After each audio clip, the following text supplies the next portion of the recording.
চাহ উদ্যোগটো আচলতে খুব ক্লাইমেটৰ ওপৰত ডিপেণ্ড কৰা এটা ইণ্ডাষ্ট্ৰী হয়। আমি বতৰৰ ওপৰত সম্পূৰ্ণভাৱে ডিপেণ্ডেণ্ট।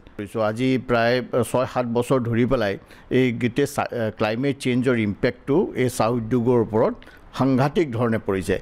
আচলতে আমাৰ টি প্লেণ্টেশ্যনত মানে যিটো প্ৰপাৰ ডিষ্ট্ৰিবিউশ্যন অফ ৰেইনফল গোটেই বছৰটোত প্ৰপাৰলি এটা ডিষ্ট্ৰিবিউশ্যন যেনেকৈ ধৰণে হ'ব লাগে, সেই ডিষ্ট্ৰিবিউশ্যন অফ ৰেইনফলটো নোহোৱাৰ কাৰণে যিবিলাক মাহত সাংঘাতিক বৰষুণ হয় তেতিয়াও আমাৰ বিপদ আহি পৰে। যেতিয়া একেবাৰে ড্ৰটৰ নিচিনা এটা ছিটুৱেশ্যন হয় তেতিয়াও এই ইণ্ডাষ্ট্ৰিটোলৈ এটা সাংঘাতিক ধৰণৰ কুপ্ৰভাৱ আমাৰ এই উদ্যোগটোৰ ওপৰত পৰে।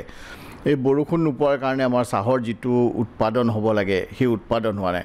তাৰোপৰি যোৱা বছৰৰ পৰা আৰু এটা নতুন মানে এইটো আগতেও হৈছিলে, কিন্তু এইটো আজিকালি অলপ ফ্ৰিকুৱেণ্টলি আমি হোৱা দেখিছোঁ। সেইটো হ'ল মানে শিলাবৃষ্টি।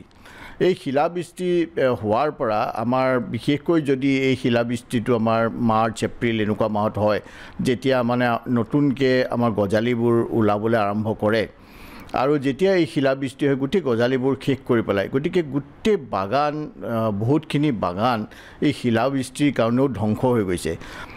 তাৰোপৰি কিছুমান মাহত আমি এতিয়া দেখিছোঁ টেম্পাৰেচাৰ মানে ৪৫ ডিগ্ৰীলৈকে টেম্পাৰেচাৰ, ৪২ ডিগ্ৰী, ৪৫ ডিগ্ৰী। গতিকে আমাৰ যিখিনি ৱৰ্কাৰ আছে তেখেতসকলৰ কাৰণেও ইমান গৰমত, ইমান টেম্পাৰেচাৰত কাম কৰা এটা অসুবিধা হৈ পৰে।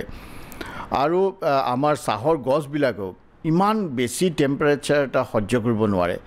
ক্লাইমেট চেঞ্জৰ ইম্পেক্টটো ইমান সাংঘাতিক হৈছে আৰু ভৱিষ্যতৰ দিনতো ইয়াৰ ইম্পেক্ট থাকিব। ক্লাইমেট চেঞ্জটো এতিয়া ইটছ এ ৰিয়েলিটি। এইটোক আমি এতিয়া ফেচ কৰিব লাগিব। ফেচ কৰিবৰ কাৰণে আমি কি কৰিব লাগিব? গতিকে তাৰে এটা হ'ল যে আমি যিবিলাক আমাৰ শ্বেড ট্ৰী আছে, শ্বেড ট্ৰীৰ সংখ্যাটো আমি বঢ়াব লাগিব যাতে আৰু বেছি ছাঁ দিব পৰা এটা পৰিৱেশ তৈয়াৰ হয়। সেইটো হ'ল ১ নম্বৰ। দ্বিতীয়তে আমি মানে পুখুৰী, এতিয়া আৰ্টিফিচিয়েল বহুত পুখুৰী খান্দিছোঁ ৰেইন ৱাটাৰ হাৰ্ভেষ্টিং যাতে কৰিব পাৰোঁ। গতিকে ৰেইন ৱাটাৰ হাৰ্ভেষ্টিং কৰাৰ পৰা এই পুখুৰীবিলাক খান্দিলে মানে ওচৰৰ যিটো মাইক্ৰ' ক্লাইমেটিক কণ্ডিশ্যন হয় নহয়, সেই মাইক্ৰ' ক্লাইমেটিক কণ্ডিশ্যনটোৰ ওপৰত বহুত ধৰণৰ এটা ভাল প্ৰভাৱ পেলায়। গতিকে সেইটো এটা দ্বিতীয় আমি কাম কৰিছোঁ। তৃতীয় হ'ল যে আমাৰ যিখিনি চাহৰ গছ আছে সেই চাহৰ গছবিলাক এতিয়া টকলাই এনেকুৱা ধৰণৰ গৱেষণা কৰি আছে বা কিছু তেওঁলোকে এতিয়া ইতিমধ্যে তেনেকুৱা ধৰণৰ চাহৰ আমাৰ যিবোৰ ভেৰাইটি আছে তেনেকুৱা ধৰণৰ উলিয়াবলৈও সক্ষম হৈছে, যিবিলাক ভেৰাইটিত ধৰক আজি খুব বেছি টেম্পাৰেচাৰটো সেই চাহ গছবিলাক যাতে জীয়াই থাকিব পাৰে।